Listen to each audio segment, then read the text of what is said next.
All right, so we're gonna pick up where we left off yesterday. We did a longer warm up, and then our class is shortened all the time. So we didn't get to this kind of graphical exercise. So we're going to do this last bit together, and then I've actually just cooked up an assignment for you guys to practice derivatives on. And then if you still have time after that, you guys have that worksheet of practice from yesterday. So yeah, let's dive in. So in this exercise, we have the function x cubed minus x. So the first thing we're going to do, and you guys can get started and I'll kind of come along once you guys get off to a head start. We're going to find its derivative. And we talked about yesterday, the derivative gives an expression for the slope of the tangent line at any point. And I've told you what the derivative is. You guys are just going to show that it actually is that by using first principles. Then we're gonna graph the derivative and talk about how the graph and the original function kind of connect to each other. So I'll leave that with you guys to get started.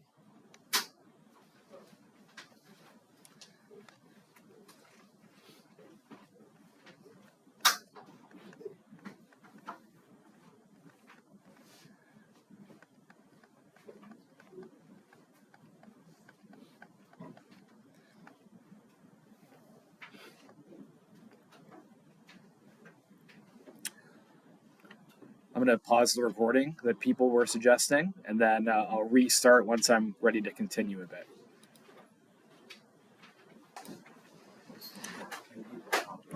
All right, I'm going to play catch up a bit. You guys really shouldn't just wait till I do stuff to copy it down. You should try stuff on your own.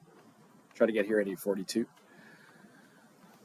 All right, so our function is x cubed plus x. So we have x plus h cubed plus x plus h. That's f at x plus h. And then we're subtracting all of f of x.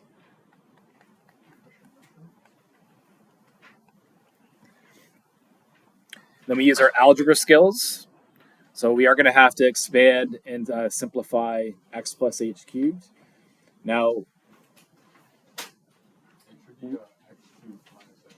x cubed minus x. Oh, am I doing x cubed plus x? Yeah, thank you. That's good. That's an easy fix, right? Yeah, perfect.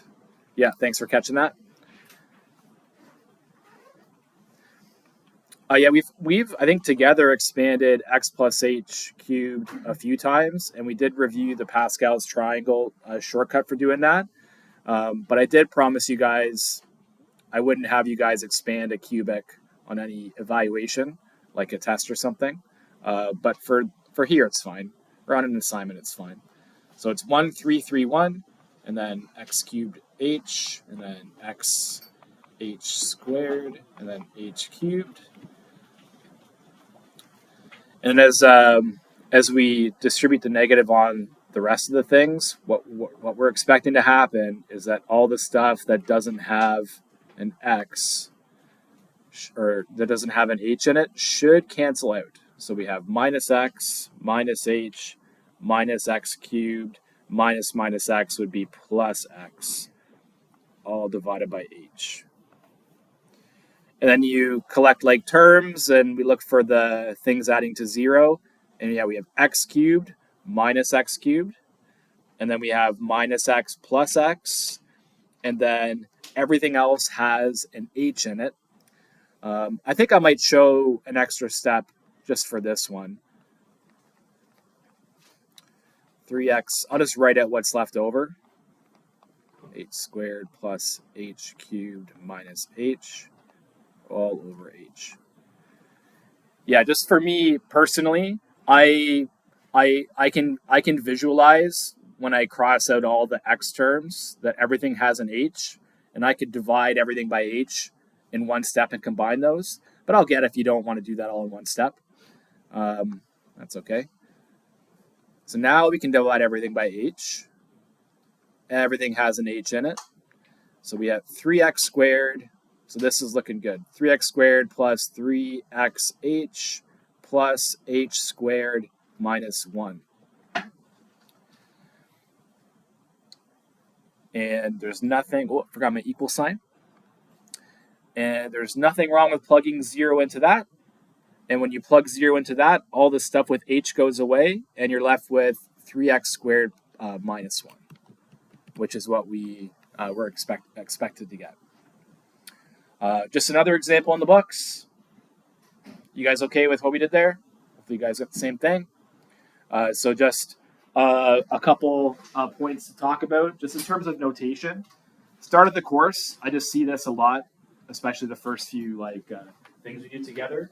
Like when you're doing a derivative, you need the limits every step of the way until you plug in h equals 0. And just putting an arrow is not a good notation. It's cheating. Or double ticks. Also, you need equal signs every line as well. That's just a notation thing as well. It's almost like the math equivalent of grammar. All right. Now, we're gonna take this a step further, and we're gonna actually sketch this function on top of the original function, and then we're just gonna compare the two graphs and talk about what the graph of the derivative tells us about the original function.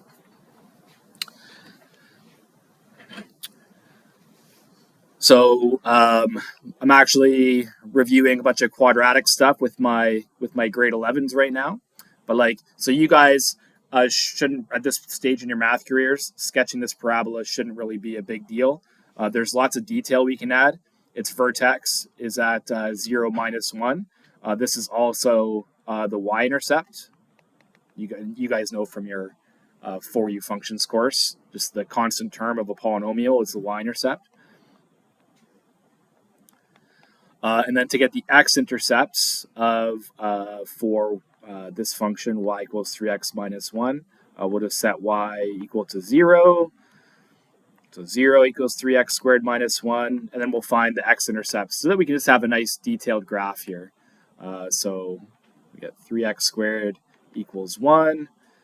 X squared equals 1 over 3. And so there's two x-intercepts plus or minus the root of 1 over 3, whatever that is. We're going to actually plot these points, so I'll just find out what that is as a decimal. I don't know that off the top of my head. 1 divided by 3, and then square root that, about 0.58. All right, so for that parabola, 3x squared minus 1, we have the vertex, y-intercept, x-intercepts. That's enough to make a good sketch. Let's sketch it. I have the luxury of using a different color. So maybe you guys want to use like a dashed line or bold or just something to set it apart on your sheet. But I'm not your dad. You do what you want. All right, I'll use my deep purple here. So 0, negative 1 is the y-intercept. 0.58 is somewhere around here. Around negative 0.58 is somewhere around here. And then the graph of that derivative, I can do better.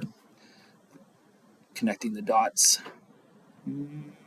I think I keep missing that dot. I think we'll call that good enough. So I would like you guys to label these two. So just to be very clear, my parabola here in purple, that's a graph of the derivative function, where the original graph, which is red on my screen up here, that cubic one, is the original function. And then we're just going to have a conversation here. Nothing really to jot down. We're just going to have a conversation. And then if you guys get to that worksheet, question 1 has you match a bunch of graphs and derivatives. That will help you moving forward. So let's just talk about a few things. So we know that the derivative gives us a slope of tangent lines, right? Well, look at the original function. There's two spots on the original function where the tangent line would be horizontal. So can you guys just visually see where those two spots are? There's two spots where the tangent line is horizontal. There's that spot, and then there's that spot. Would you guys agree? What's the slope of a horizontal line? 0. It's 0. So at those two spots where we have that local max and local min, the tangent line is horizontal. The slope of that tangent line is 0. So we expect the derivative to be 0 as well. And our derivative function is 0 at those 2 points, just like we expect, right? Everything's connected. Look at this to the left of this local maximum. Would you guys agree? The tangent lines are all, the slopes of the tangent lines would all be positive to the left of that local maximum, right? So the slopes of tangent lines are all positive. So the derivative should be positive.